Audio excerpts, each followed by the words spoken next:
adiinis morminis nu muramaa jira jechuudha. Ajjeefamaas jira jechuudha.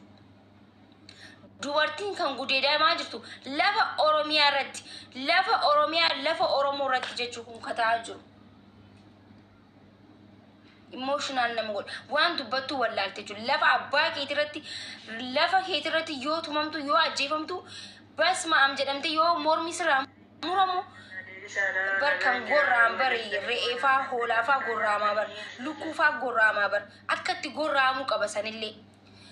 Re'ee kanaa bar akkatti gorraatu qabda bar gaduma ciibsiteen gorraatu bar bishaan obaastee sosobdee gorraataa bar basmaam gaallaa jedhamee bar Oromoon gorraamaa jira. Oromoon mormi irraa kutamaa jira bar.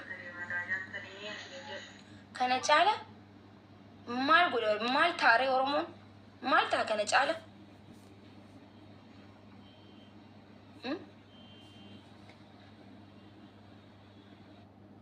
lafa abbaa keenya irratti ajjeefamu caala maaltu jirame.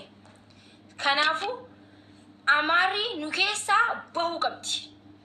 Kalas hin feenu isaanii waliin jiraachuu Oromiyaa gadhiisanii bahuu qaban jechuu. Hawaasni kana murteeffachuu yookiin duu yookiin jiraachuu yookiin kabajamuu yookiin sodaatamuudha. Bakka eega dhumuu taate wal qabannee dhumnaa jechuu biyya sanitti deebinee jechuu ka biyyaa beellee erga dhumuu taate jechuu. Shummoo taaneeti badanii banna malee inshaAllah lafa abbaa keenya irratti ajjeefamaa tumamaa sodaachaa hin jiraanne jechuudha. Yookiin sodaatamaa yookiin kabajamaa jiraanna biyya abbaa keenya irratti. Oromoon hadheeffatee lafaa ka'uu qaba. Oromoon garaa muratu qaba.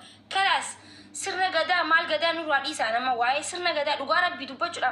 Oromoon sirna qaba safuu qaba jechaa uummata keenya sodaachisaa jiran.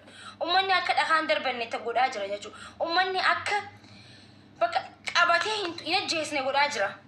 Maaliif gadaa qabnaa akkas godhuu Oromoo irraa hin jiru. Maqaa Oromootiif gaarii miti. Maqaa Oromootiif gaarii miti wanni jedhamu hin jiru. Sadarkaa mormi nurraa muramu sadarkaa basmaam jedhamee akka re'eetti qalamuu caalee erga geenye booda wannummaan Oromoo irraa kun en eeggamu tokko illee hin jiru. Kalaas nurraa bahuu qaba Amaarri nurraa bahuu qaba. Bakka biyya isaanii bar daqiiqaa takkaaf biyya isaanii keessa dhaabbachuu hin danda'u bar Oromoon. Afaan Oromoo Gondar keessa dhaabbattee haasa'uu hin dandeessu bar.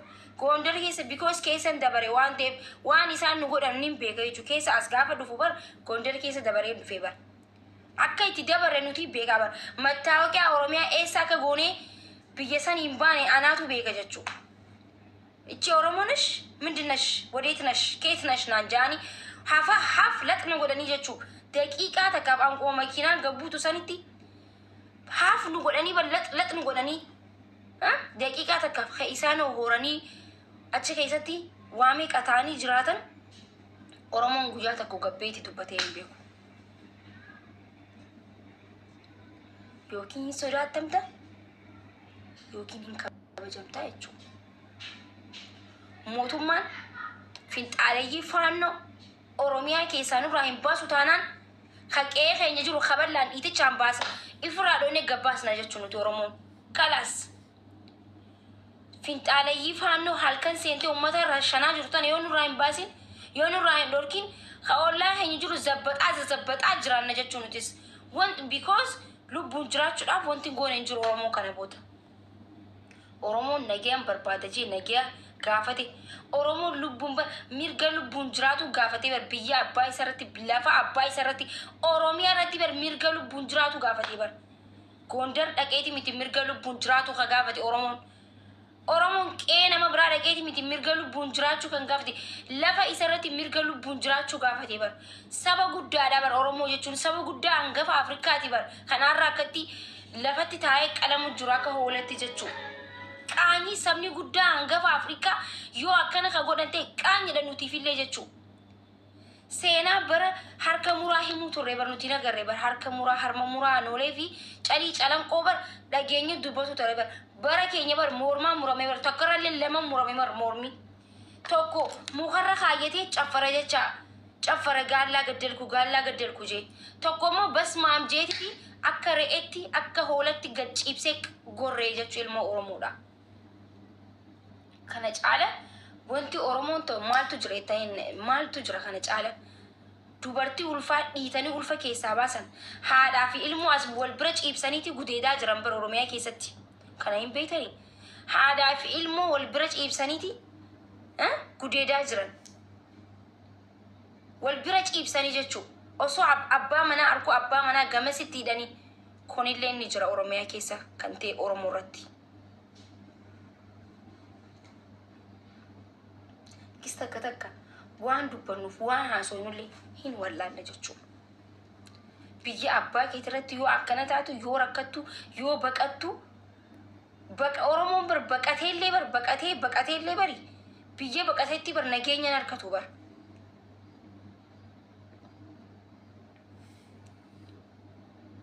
Yoo kana gaafatte Oromoof hin qabsaa jaa. Kunis Oromoof hin qabsa. Sunis Oromoof hin qabsa. Jidduu kanatti uummanni miskiinni nageenya harkatu dadhabee bar. Nagayaan jiraatu bobbee galuu dadhabee Oromoon. Wallahi anna dhibagista kata kana jechuun bakka dhuunfaa mataa isaaniitiif natti fakkaataa jira. Namni sabaaf yaadu waan sabni sun jaalatu hojjeta. Oromoon bar Dr. Abiy Ahmed Ali bar gaafa aangoo irratti baastu akkam akka gammaddee akkam harka rukuttee akkam bilisoomne jaanii dachii ol utaalanii gamas utaalan akkamitti abbichuu jaanii yaada dhuuf dura deebite akkitti Oromoon achirra horsi baaste.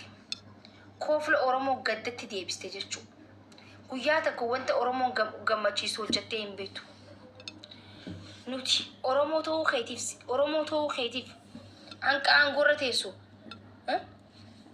yoo nafxanyaan kaatee sitti dhaatattu gabbaaneeti lolla jechuudha. Ilma Oromooti waan fedhe nu godhullee isin hin galchu jennee lolla jechuudha. Har'a harmee keetiif abbaa keetirraa faannoo ittisuu dadhabdee ifiifillee diinati taatee uummata fixaa jirta lafarraa. Kan biyya bulchaa jiru si Oromoo biyya bulchaa jira jedhama maqaadhaaf. Kan dhumu saba hunda caala Oromoodha kan nagaa dhabee jiraatu jiru. Kan lafa ammallee saamamaa jira. Ammallee jechirraa buqqaa jira. Ammallee dhiini Oromoo gannaqamaa jira. Wallaggaa keessa deemtu bikka deemtu Oromiyaan guutuu nageenya hin qabdu yoo kafattashtan taate ganda san deemtu ganda kana deemtu kan callifamee ajjeefamaa jiru meeqaatu jira jechuu kan viidiyoon hin bahin. Meeqaa ajjeefamaa jira jechuun mataa keessa dhahamaa jira. Ilmoon jalaa qabde abbaa tokko ilmoon jalaa qabamte osoo inni harku jiru dhugaa rabbii kun Harargee keessatti isinii galee ilmoo fuudhaniiti osoo abbaan taa'ee ilmoo nyaachisu jiru ilmoo waliin nyaatu jiru ilmoo amata 15 dhiiraa abbaa bira ilmoo harkisanii fuudhan. Abbaan Harargee keessatti dhugaa rabbii dheengadda jechuudha. Gizee harkisanii fuudhan ilmoo tiyya osoo naan harku fuutanii deemtanii jeete deemee harkarraa ilmoo buute. Fuudhaniitu moo qawweedhaan mataa keessa dhahaniis mataa adda facaasanii ilmoo qabanii deeman osoo ilmoon abbaa kiyya jettu jechuudha. Wan viidiyoon waraabamneefi malee osoo abbaa kiyya jettu abbaa ilmoo duratti ajjeesanii ilmoo qabanii deeman. Dirree waraanaa ilmoo kiyya hin deemtu du'een harkamu osoo jiru abbaa ajjeesanii madditti jechuudha. Kana godhuun Oromoodha. Faannoo isinitti hin fakkaatiin gochessu kanniisaa amma isinii Oromoo minishaa. Okay? Kana godhu faannoodha isinitti hin fakkaatiin. Uummanni kun waa meeqaan dhumaa jira. Ilmoo ifii dhaleenis du'aa jira. Oromoo ajjeesaa jira. Oromoo ajjeesu harkumannaa du'anii hobbaafatu wayya jee. Oromoo akkanatti walitti haatu harkumannaa jee jira bara. Duu caala bar duutu jaa obboleessi yookaan ajjeesu ta'e arkuu caala maaltu wanti jaa diinni asiin seentee nu jeessu Oromoon bar dhumate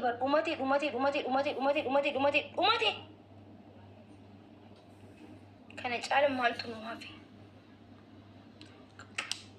Oromiyaa keessa wanti Oromoon dubbachuu qabu titichi kunis na aarsa wallahi mana guddaa kana keessa hulaa baneeti reefu qilleensi aseen hojii titichisen mana guddaadha manni kiyya baay'isawee mana keessa fiiguu dandeessa mana guddaa kana keessa osoo jiru faannoo dhaaba titichi kunu faannoo dhugaa rabbii mana guddaa kana keessa osoo bararuu danda'u fuula kiyyara dhufee barara jechuu የፋኖ ዘር ናውጣ ወላሂ osoo mana kana keessa asiin bararuu danda'u asiin bararuu danda'u fuula kiyyara dhufee barara histi ilmoon titicha duraanuu oromoon amma wanti godhuu qabu mootummaan ta'ee qaamni nageenya irratti hojjetu faannoo oromiyaa keessaa hin baasu taanaan hawaasni wanti murteeffatu qabu oromiyaa keessaa jarattiin akka nurraa baatu barbaanna jechuudha. Kalaas Gondar dhaqee oromoon jiraataa jiru hin jiru. Gondar dhaqee oromoon nama ajjeesaa jiru hin jiru. Gondar dhaqee oromoon lafa saamaa jiru hin jiru. Gondar dhaqee oromoon achitti waa hataa jiru hin jiru. Lafa keenyarraa nu gadhiisanii deemuudha. Kana hin ta'u taanaan faannoo oromiyaa keessaa wulliq gootee nurraa baasuudha. Kalaas oromoon yoo lolus yoo ka'us akka galaanaati. oromoo duu caaloo osoo hin ta'in oromoo maaliif callisee jee gaafadhu.